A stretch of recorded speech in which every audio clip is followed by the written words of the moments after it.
Good morning. This is the Bitcoin Morning Brief. It is April 27th. I did a lot of adulting last night at the ambassador's residence. So it's today. We have a swell, so no adulting while I go out surfing. Tone, do you think you're going to paddle out today to catch some waves in Miami? Haha, maybe. I'd like to give it a try, but we'll see. We'll we'll see how it goes today. Just finished the conference. I got to finish up some things. We got the workshop happening tomorrow all day. It's like, man, I actually want to take some time off. I gotta find the time.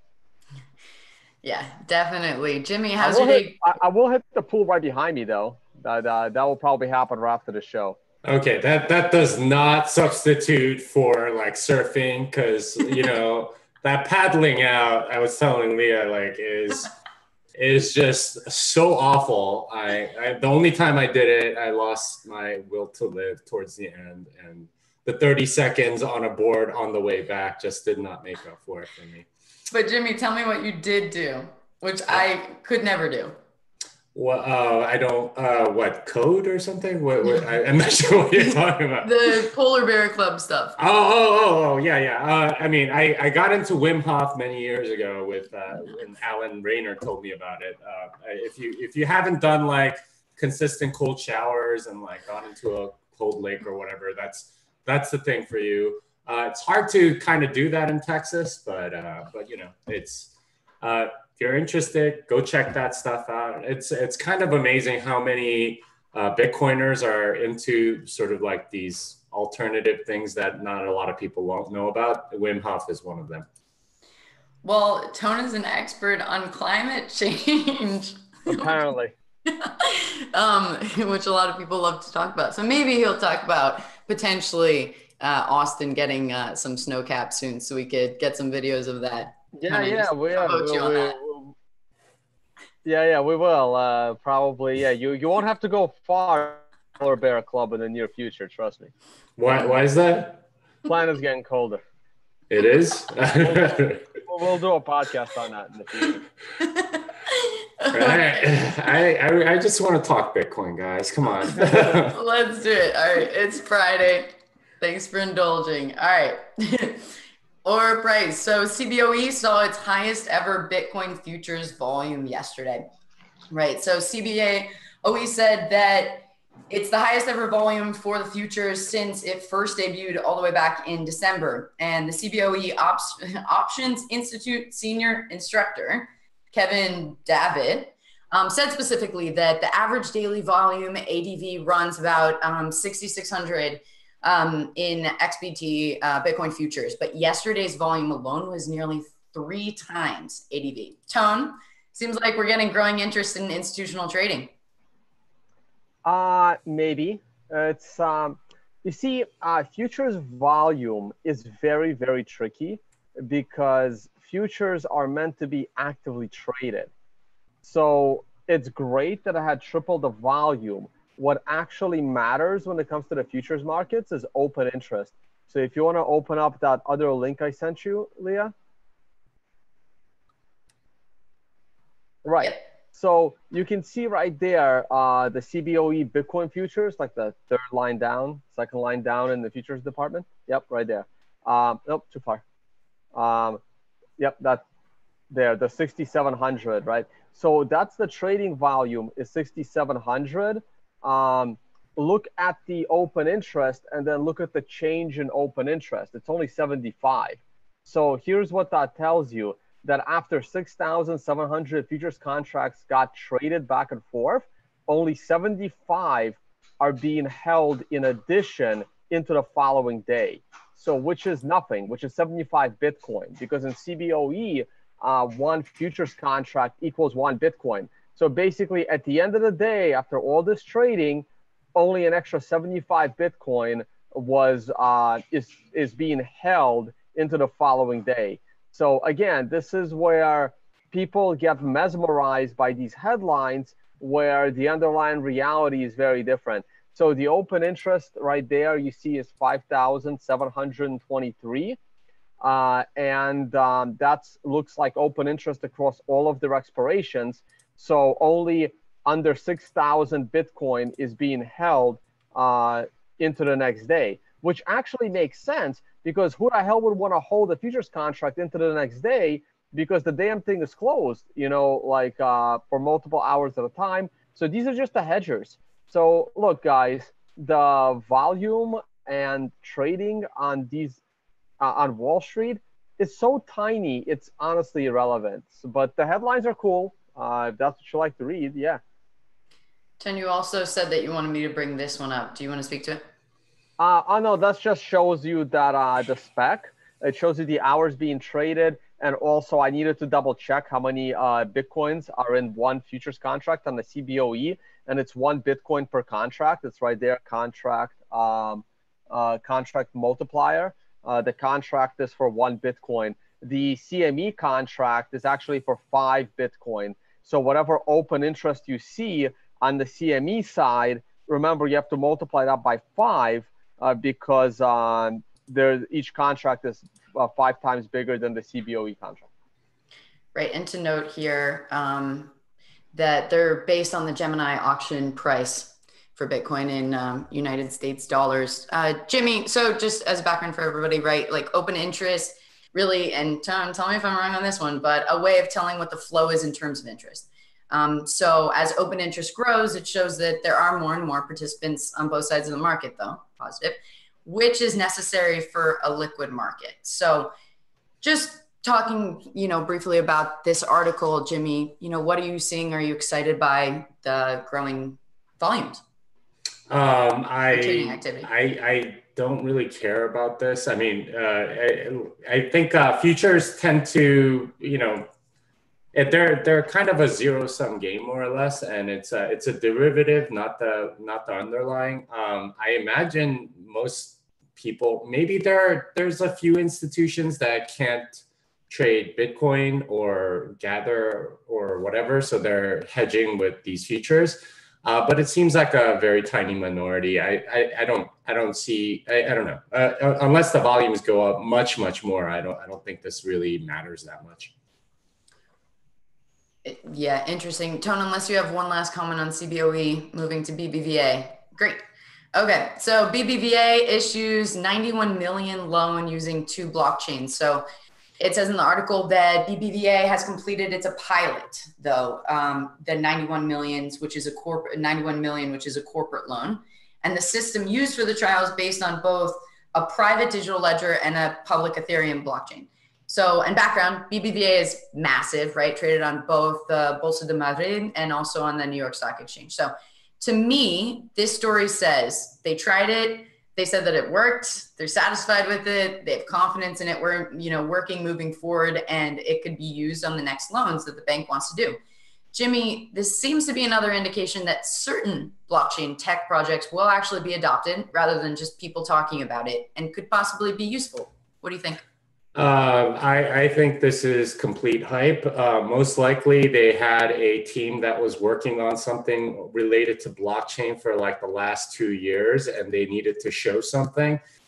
So they concocted a very slow database that they just used to, add an entry that went out to like one other computer maybe, and they said, oh, it's blockchain technology. Look, we used a very slow database to do something. That's what I'm guessing actually happened. Maybe they anchored a hash into the Ethereum blockchain as well, something like that. But because it says moved on to the Ethereum blockchain for immutable record keeping, next paragraph.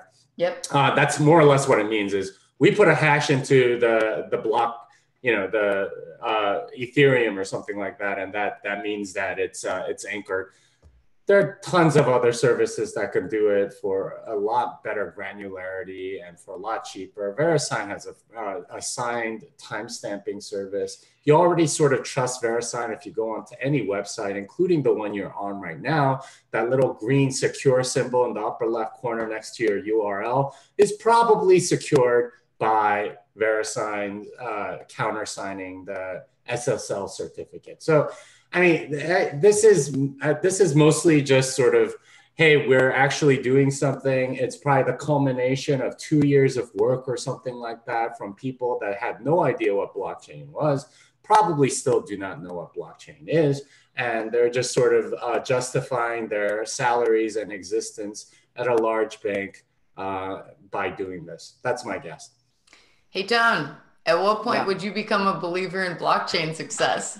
While I'm a believer in an actual blockchain, right? Like Jimmy said it perfectly. They still don't know what a blockchain is. Nobody at BBVA knows what a blockchain is because they just refer to Ethereum as an immutable blockchain, which we know isn't true. It's been proven to be not true, right? So anyone that even like thinks, not even states it publicly, anyone that even considers the possibility that Ethereum was at any point immutable or will be immutable at any point going forward, that person is clearly delusional as to what a blockchain actually is. So that's it. I mean, it just tells me that BBVA is probably a stock that needs to be shorted, because if they go full out on this, they will disappear along with Ethereum because of Ethereum. Like, I don't know. Oh no, you don't short banking stock tone. I mean, there's a lot of banks that have done a lot stupider things and have still managed to get bailed out and stuff. They're arms of government for the most part, so they're not going away without the entire apparatus coming down. Although dangerous because it's a Spanish bank, although obviously BBVA Compass is all over here. But with that one tidbit of, about 6 years ago, it would have potentially been a trade. But yes, of course, the Wall Street bailout. Tone.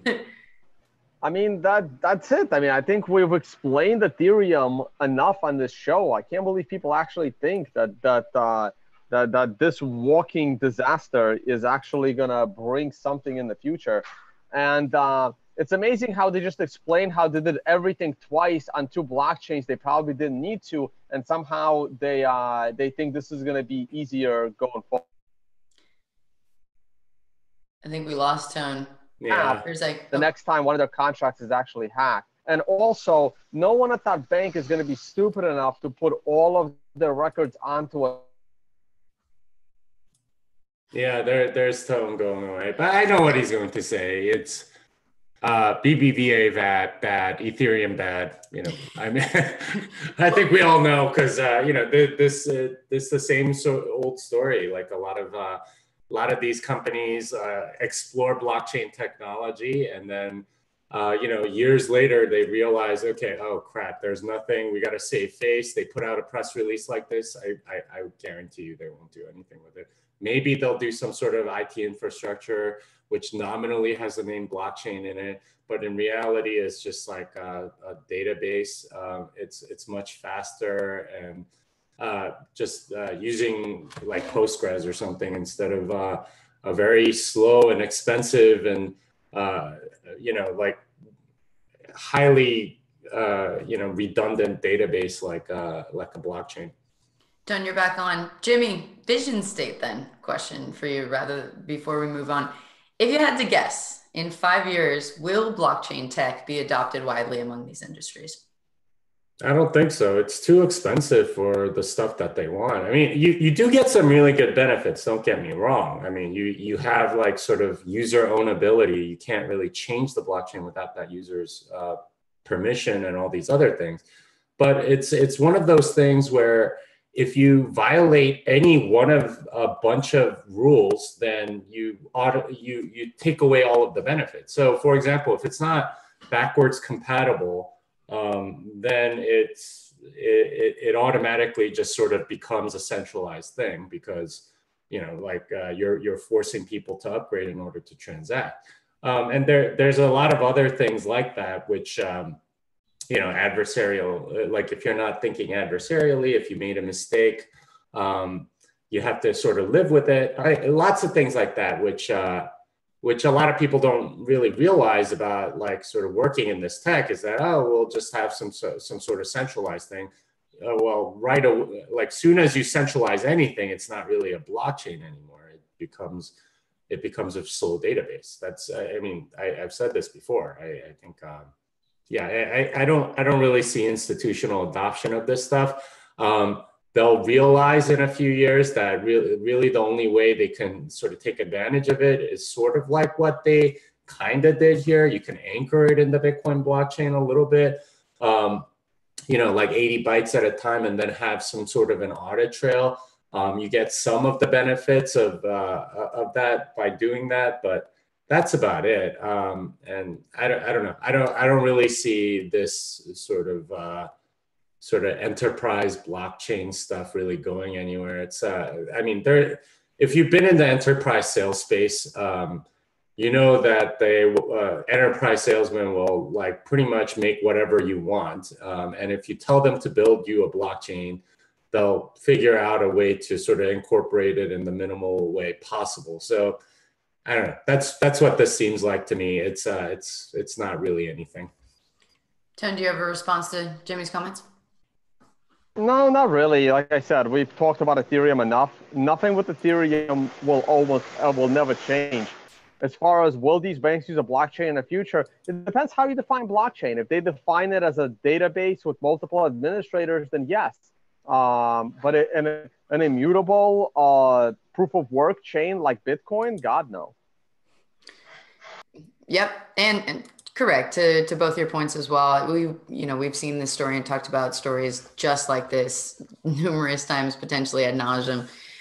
So yeah, it does sound like hype, and especially with Ethereum's comment. So, but on to another blockchain story.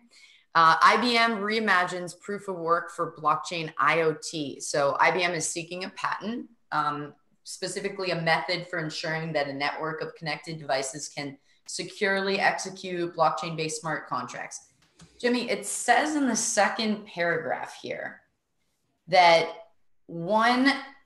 so as the tech giant explains in the patent application published Thursday, one example method of operation may include determining a proof of work via device and using a predefined set of nonce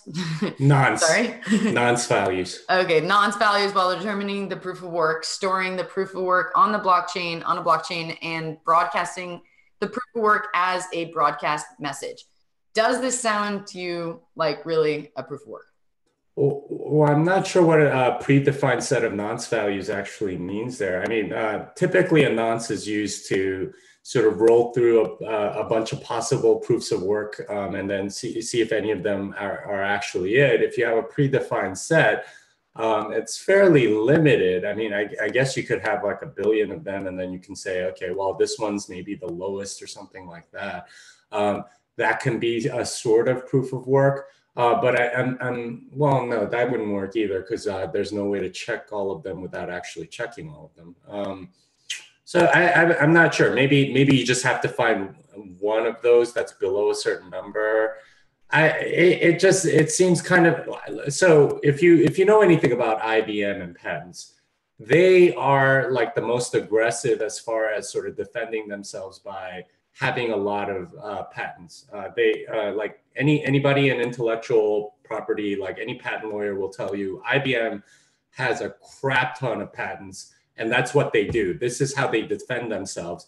Unlike Google versus Apple a few years ago with like Android versus iOS, they had a lot of lawsuits. Google turned out to not have a very large patent portfolio, so they had a difficult time trying to defend themselves. But nobody, and Apple can do that because Google doesn't have that many. And like a lot of patent trolls will come after, companies that don't have a patent portfolio and so on. But nobody sues IBM in any way because they have so many patents that they will countersue and win. And this seems like one of those defensive patents. It's just sort of like, okay, well, somebody might come after us at some point, and here's our patent to sort of defend ourselves. I don't know what it is that they're doing. I imagine it's like a tiny improvement on something that's relevant to IoT. I imagine if you had like an ASIC, it could probably go through the non-space that this IoT device does in like half a second or something like that. It's I don't know. It seems kind of stupid to me, but who knows? Maybe they found an application that's really interesting. Right. Yeah. They describe it here, and it does seem like it's quite a blanket patent. that they have quite a large scope that they're trying to get here. I mean, you always do that with patents, though. I used to work at a consultancy that basically looked at patents, and then they would deliver expert reports to law firms and things like that. But yeah, patents are almost always like overly broad, so that if the court strikes down like a part of it, you still have the smaller one. So generally, you're incentivized to be as broad as possible. Tone, what's your take on what you're reading? Uh-oh. Yeah, Tone's once again frozen. So let me try being Tone. No, yeah. I'm kidding. All right. You know, guys, this is just a scam. IBM is just a scam. Tone, you're back. For me now? Yeah. Yeah. No, it's yeah, I don't know why my internet connection is going in and out. But basically, look, it's just amazing to me how a company can get involved in anything and everything they think is blockchain, except for the actual blockchain, right? Like they haven't mentioned the word Bitcoin in forever, but they want to do everything else that isn't a blockchain and call it a blockchain.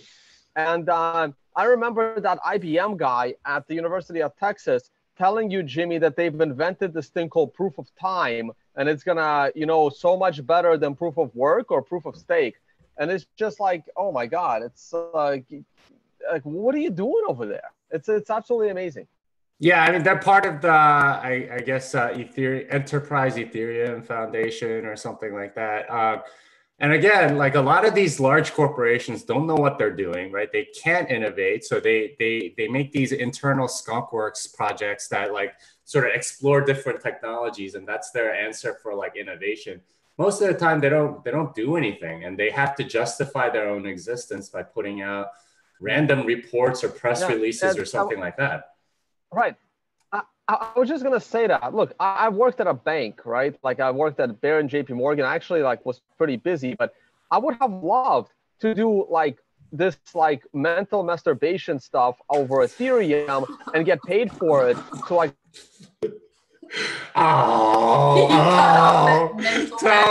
Toad. Yeah. Yeah, I got to get more of his catchphrases in for my impression. The chat's loving it, but they're telling me that I need a better accent, which I don't really have. That's true. I need more catchphrases.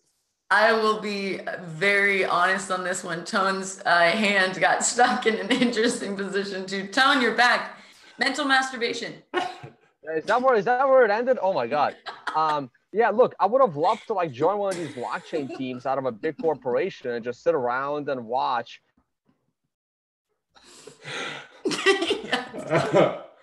Well, maybe we'll move to the next and let him comment. But any last comments in Tone's voice? Not gonna try anymore today, guys. You're gonna have to tune in next time. Well, I don't know. Maybe they'll ICO soon. We can invest, and it'll probably be scammy, but we'll soon see. All right. So until Tone comes back. Okay. So right. Simply put, there are now 17 million Bitcoins in existence. Only 4 million left to mine. So to me, the most important thing in the story is that the timeline's changed. Jimmy, what happened to change the timeline? Honestly, the story doesn't explain it. Well, I mean, if there's more mining equipment, then so every 2 weeks, the mining difficulty adjusts so that you get about a block every 10 minutes. But during those 2 weeks, if more mining equipment comes on, then it's actually slightly less than 10 minutes. It can be like 9 or a little less. And, depends on the increase in hash power during that time. So, it's the Bitcoin blockchain started like January 3rd, 2009. So 4 years from then, the halvening should have been January 3rd, 2013. And it did happen right around then. But the next one was actually like, 2016, like summer of 2016. So it happened like 6 months earlier, just because there was always sort of like more hash power. Seems to be happening a little bit more like that. That said, I'm not so sure about this story, because I saw Jameson Luff's tweet about how the actual number is actually a little off, and you should take a look at some other link that he provided. That said, I mean, most of the Bitcoins, we've known this about Bitcoin. It's its emission function is asymptotic. So most of the Bitcoins will be mined, are already mined, and then it's asymptotic, and about half of the remaining will be in the next next 4 years, and so on. So there's roughly 17 million that have been mined, and 2 million more in the next 4 years, and then 1 million in the 4 years after that, and so on. So yeah, think of it that way. Tone, my question to Jimmy was that the timelines changed, and I asked him why he thought that may have happened, or maybe my question, oh no, I think. Yeah, he looks frozen to me. I don't know, unless he's sitting absolutely still. I really doubt that that's happening. That's very true. Okay, I guess maybe just last question here. How do you think potentially this will speed up or change the development of the mining industry and what all the innovation that's been happening in the space? I mean, mining is always going to go forward as long as it's profitable, and it's still very profitable despite what some people keep saying. It's like 8,600 is their break-even point. That's not even close. I'm sure it's much less than that. So I mean, that's always going to go forward. When's the next halvening going to be? I mean, it was supposed to be July of 2020. I'm going to guess it's at least a few months ahead of time. So something like April of 2020, something like that. That should be a very interesting event, because you're going from 12.5 to 6.25.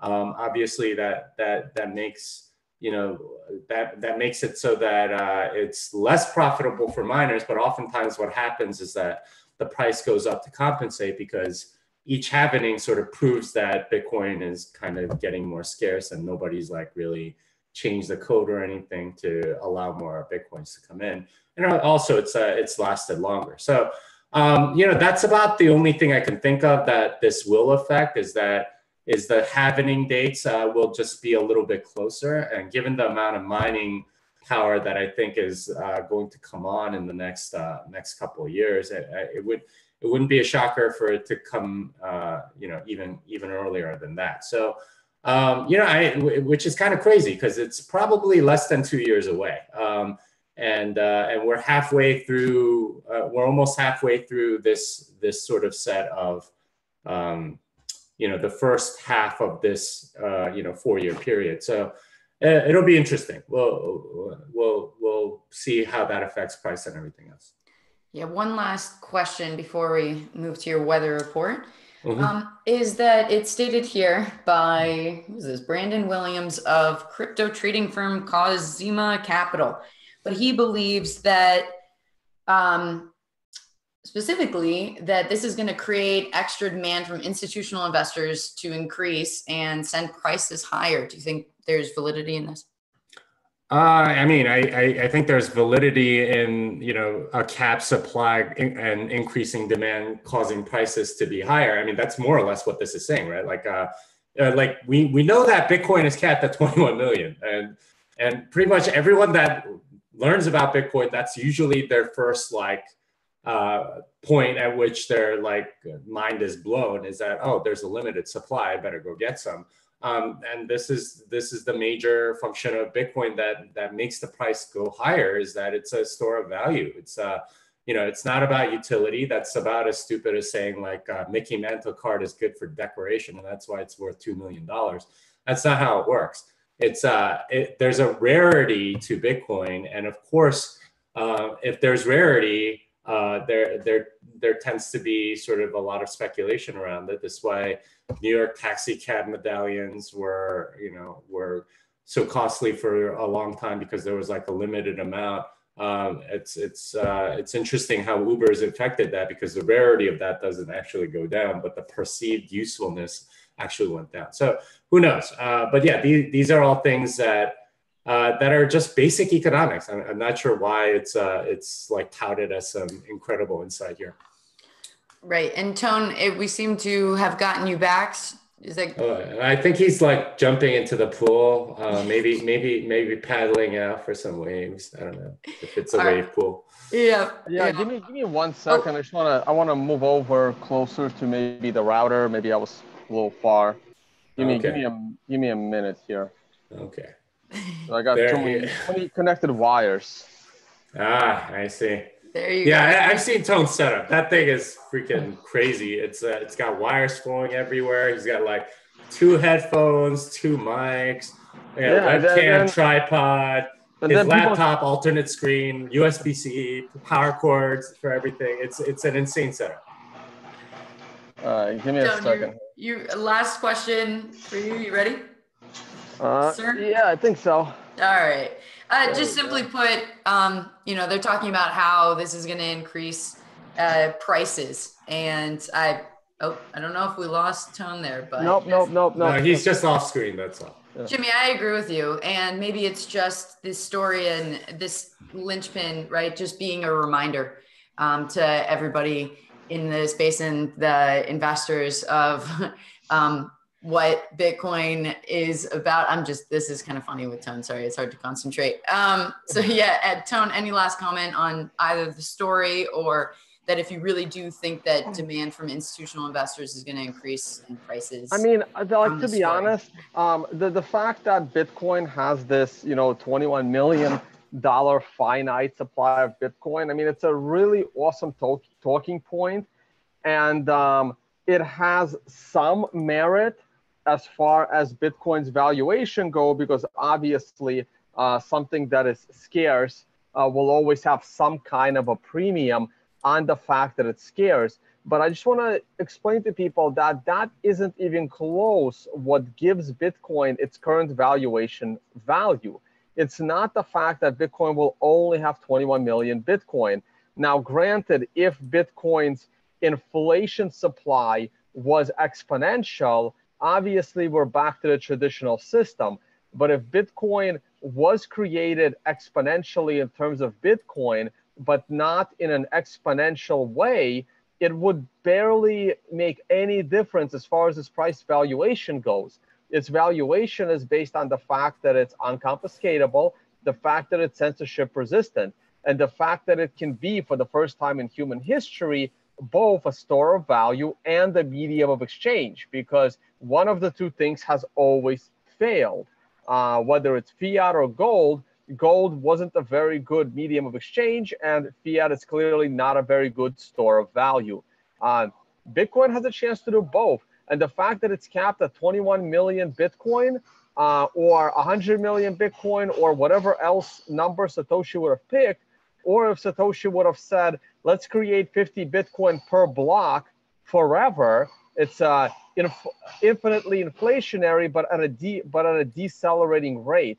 That would not have made any difference. I mean, granted, the valuation probably would have been a little different today, probably a little bit lower, but over the long run, it wouldn't have made that much of a difference. Wait.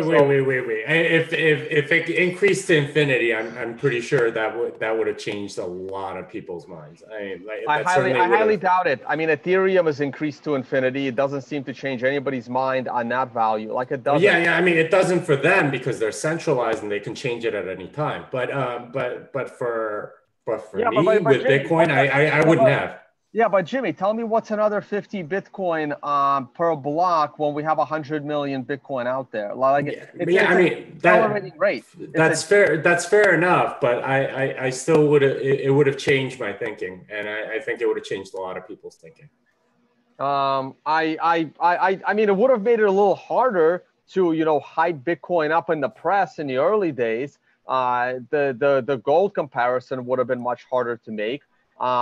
I mean, that's actually how gold is, right? Gold is also infinitely inflationary. You'll always find more supplies of gold. You can't actually destroy gold, and gold still kind of gets created from the earth, right? But part of the value prop of Bitcoin is that it's better than gold in that inflationary supply. So what you're talking about is the stock to flow ratio, and stock is how much of it already exists, and flow is how much new of that thing gets created every year. Bitcoin's stock to flow ratio is pretty high already. With gold, it's almost always been like 33 to 50 or something like that. Gold inflates at around like 2% a year, and it has through most of its history. But yeah, I mean that's you know, right. Like that can be constant, but with Bitcoin, it's slowing down. That's I would love to have this debate with Saifedean. That's why sooner or later I'll have him on my show. All right, gentlemen. Jimmy, moving to the mempool. Yeah, I don't know who's doing this, but the 100 you know, Satoshi per byte or higher just seems to continue getting in there. There are a few estimation algorithms that sort of use previous blocks to do so, so it sort of has a lingering effect. I'm of the mind that you should use more of the current mempool sort of methodology to figure out fees. And currently, you really don't need to put in more than 5, I don't think. I mean, just looking at the charts, because they keep getting cleared. It's just that the high end seems to be higher for some reason. We're not really sure if there's like more urgency on the part of certain people. I mean, there are people that are putting in over 100 into the 200s for a certain Satoshi per byte, which is way more than they need to pay. But maybe it's a high value transaction and they want to do it right away. But yeah, we can see that there's a spike at like right before 6 o'clock, and it's and like right around, and you know there's a significant amount of that yellow there. So I'm not sure. That seems a little spammy to me, but we'll have to see. Yeah, I mean, if you need it in the next few hours, 5 should be fine. If you need it in the next block, you're unfortunately going to have to pay in the 100 range. Thank you, Jimmy. Tone, if you're able with your Wi-Fi, I think we'd all love to hear your TA, especially after your interesting interview with Ronnie yesterday. Let's see how this goes. Should you guys present me again? It's always the worst time. You are frozen. Oh, okay, you're back.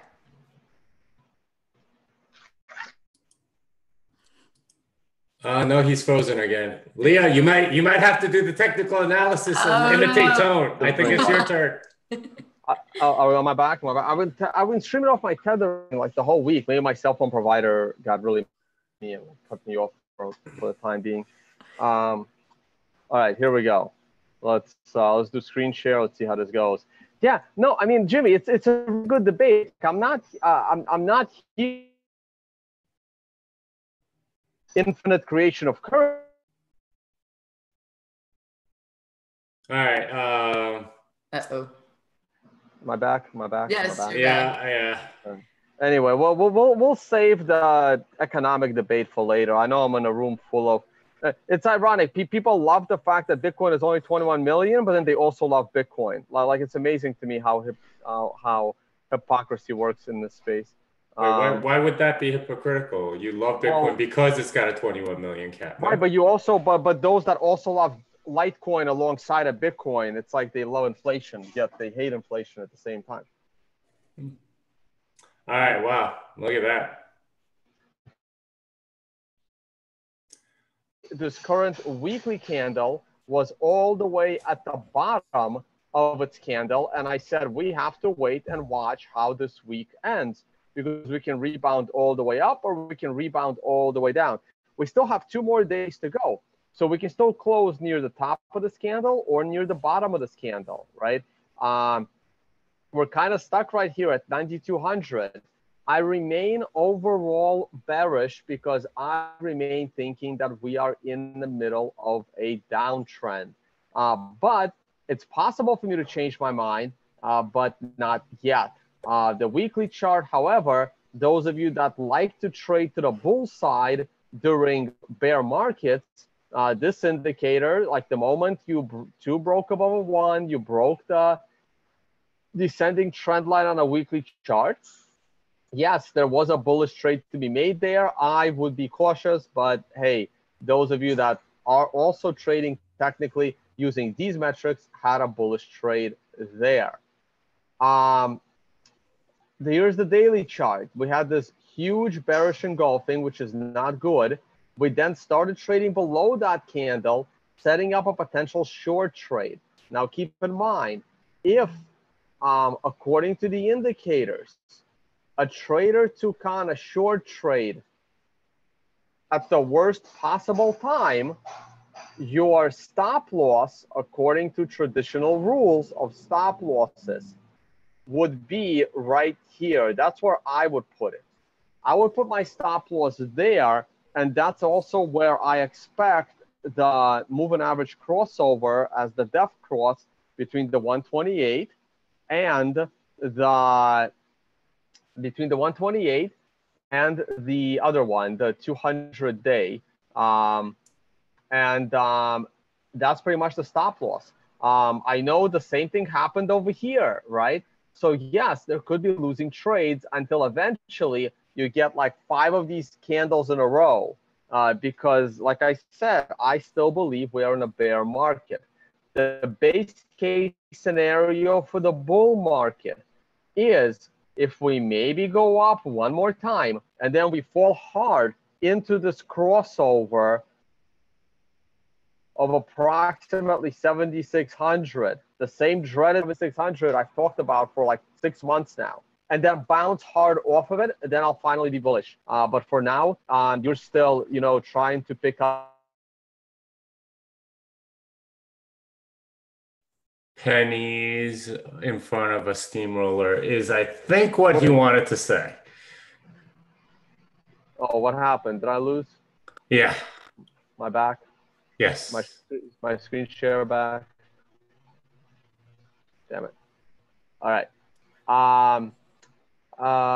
Let's move on. This is the 4-hour chart. The 4-hour chart was looking like it was going to go to the support level of the 50-day moving average and the setup trend line. It has bounced back a little bit. You are on a 12 sequential, so you can get a 13 today, and then that would be one more sign that the bull exhaustion is over on a 4-hour chart. This is, what is this? What's 2, 4? I'm sorry, this is the 4-hour chart. This is the 12-hour chart. This is the 4-hour chart. And yeah, that's not really helping. There was a 9 right here. So, oh, I remember somebody in my client group said that the 9s on the 4-hour have been good. So yeah, you had one here, and then you had one down here telling you to potentially take your profit.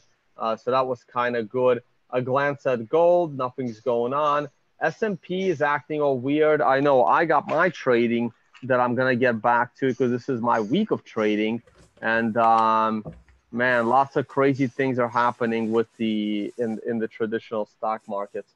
And I think I still have the Bitcoin Cash chart up, and it looks the same as it did yesterday. So this could be that secondary lower high off of the, the miniature bubble that they were in, topped on a 9, of course. And we'll see what happens next there.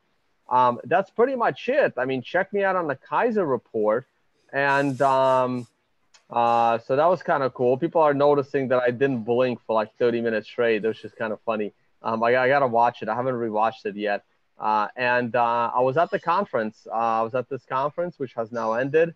And next, I'm back in New York, guys. That's it. Enough travel time. Time to get back to New York and relax a little bit. That's pretty much it. And then I'll keep you guys posted. Oh, my trading seminar in Miami or Fort Lauderdale. That's taking place tomorrow. Man, my camera. There we go. So my trading seminar is tomorrow. So there's like maybe 2 seats left, maybe. So if you haven't paid yet, your chances are running out real quick. Okay. Yeah. So Jimmy, what your travel plans are like, and then we'll find out. Yeah, I'm going to New York for right after Consensus. I'll do my seminar 17th and 18th after speaking at Consensus. I think on the 14th with Amber Baldet and Joe Lubin. That'll be fun. I wonder if Joe Lubin will also, boycott Ethereum since Vitalik's boycotting it. In which case, I'd love to see if we can get Tone on that panel instead of Joe. After that, I'm going to Toronto, May 28th, 29th. And it looks like I'm going to go to Sao Paulo probably in June, possibly 12th and 13th. I'll have more information on the website pretty shortly. And then Denver, July 9th and 10th. And maybe even some other location in August. Have to figure out that. But yeah, that's where we are. It's exciting. And Tone, are you going to have a chauffeur to drive you to your event like McAfee recommended? I was the chauffeur. I was the chauffeur. That was that was fun. That was a lot of fun. Hanging out there. All right. Well, everybody, thank you so much for watching. Again, you can watch or listen to this later on iTunes podcast for thanks to the World Crypto Network. And everybody, happy Friday. Have a good weekend. And obviously, we'll wait for Sunday close. Are we all right? Well, I think Tone's song is done, but this song is done too. Yeah, so is mine. Bye guys. Enjoy trading. Bye everybody.